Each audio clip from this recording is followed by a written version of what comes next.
प्रधानमंत्री नरेंद्र मोदी ने बुधवार को कोलकाता स्थित देश की पहली अंडर वाटर मेट्रो का उद्घाटन किया।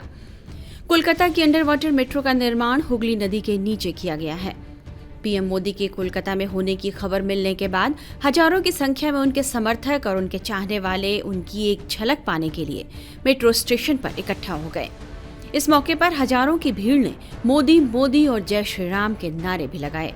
प्रशंसकों के इस उत्साह को देखते हुए पीएम मोदी भी खुद को नहीं रोक पाए और उन्होंने हाथ हिलाकर उनका अभिनंदन स्वीकार किया। वहीं प्रधानमंत्री ने संदेश खाली की 5 पीड़ित महिलाओं से भी मुलाकात की है। पीएम मोदी के इस दौरे और पीड़ितों से मुलाकात ने लोकसभा चुनाव से पहले ही राज्य में सियासी तपिश बढ़ा दी है। आप लोग मिले प्रधानमंत्री से मिलना हुआ आपका? क्या बोले प्रधानमंत्री? उन्होंने आश्वास दिया है कि हम कुछ करेंगे, आप लोगों की देख रहे हैं, आश्वास दिया है हमने, उसमें आश्वस्ति में हम खुश हैं। आपसे बात हुई प्रधानमंत्री की?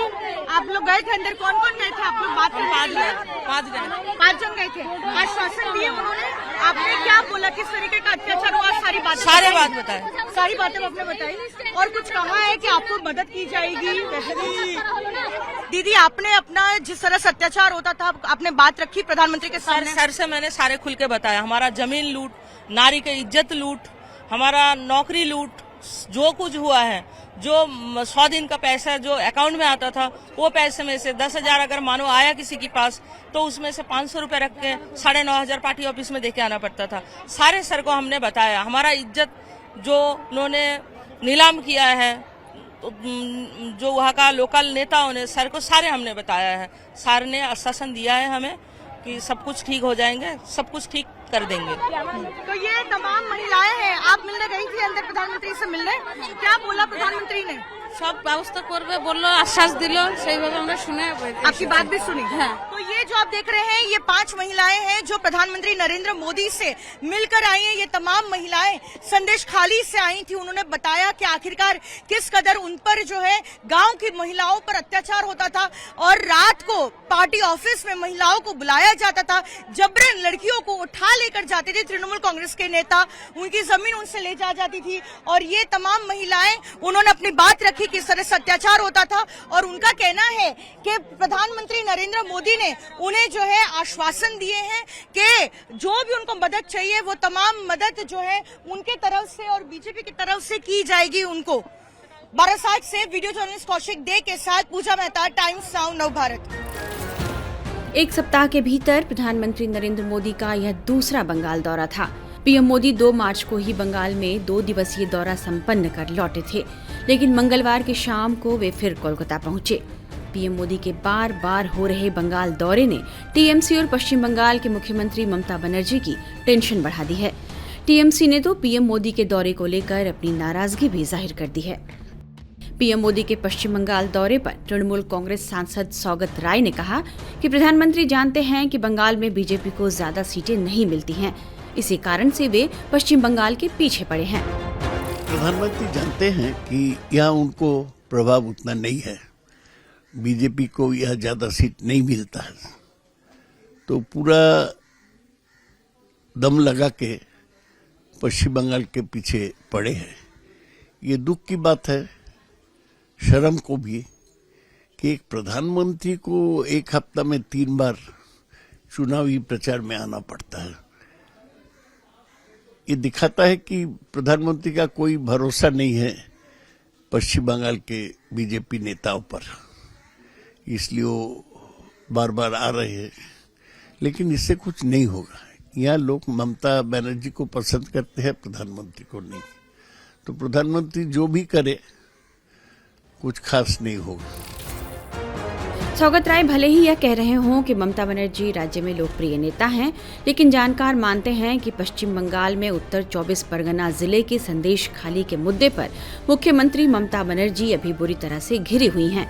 लोकसभा चुनावों से पहले महिलाओं के यौन शोषण के मामले ने फ्रंट फुट पर खेलने वाली दीदी को बैक फुट पर धकेल दिया है। बीजेपी इस मुद्दे को जोर शोर से उठा रही है और इस मामले पर संदेश खाली के मुख्य आरोपी शाहजहां शेख को बचाने का आरोप भी ममता सरकार पर लगते रहे हैं। पीएम मोदी ने भी संदेश खाली के मुद्दे को लेकर पश्चिम बंगाल की ममता सरकार पर जमकर निशाना साधा। उन्होंने बुधवार को बंगाल के बारासात में एक रैली को संबोधित किया और कहा कि संदेश खाली की घटना ने पूरे देश को शर्मसार किया है। ये बांग्ला भूमि नारी शक्ति की बहुत बड़ी प्रेरणा केंद्र रही है। यहां से नारी शक्ति ने देश को दिशा दी है। इस धरती ने मां शारदा, रानी रासमणी, भगिनी निवेदिता, सरला देवी, मातंगिनी हाजरा, कल्पना दत्ता, प्रीतिलता, बीना दास, नानीवाला देवी, अनगिनत ऐसी अनेक शक्ति स्वरूपा देश को दी है। लेकिन इसी धरती पर टीएमसी के राज में नारी शक्ति पर अत्याचार का घोर पाप हुआ है। मां बोने देर संगे अत्याचार करे टीएमसी घोर पाप करे छे। संदेश खाली में जो कुछ भी हुआ उससे किसी का भी सिर शर्म से झुक जाएगा। लेकिन यहां की टीएमसी सरकार को आपके दुख से कोई फर्क नहीं पड़ता।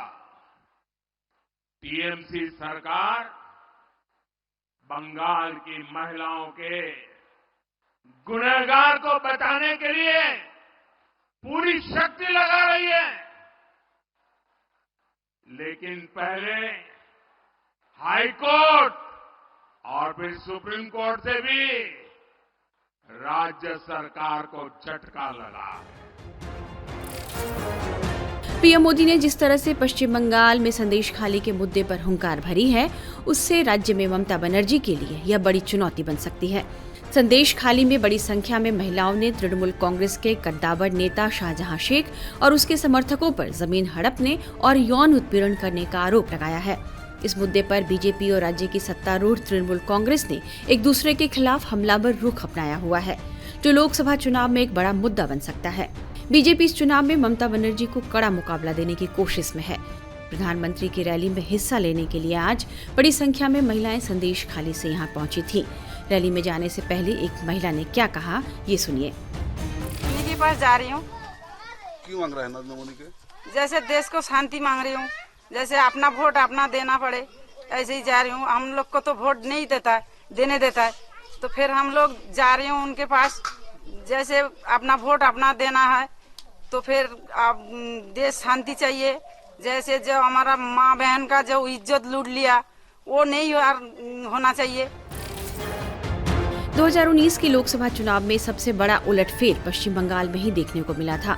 2014 में सिर्फ 2 सीट जीतने वाली बीजेपी ने शानदार प्रदर्शन करते हुए 18 सीटों पर जीत हासिल की थी। वहीं सत्तारूढ़ तृणमूल कांग्रेस को भारी घाटा हुआ था। 2014 में 42 में से 34 सीटें जीतने वाली टीएमसी को 2019 में 22 सीटें मिली थी। लिहाजा बीजेपी का लक्ष्य इस बार 18 से ज्यादा सीटें लाने का है और संदेश खाली के रूप में बीजेपी को एक बड़ा मुद्दा हाथ लगा है। टाइम्स नाउ नवभारत डिजिटल की रिपोर्ट।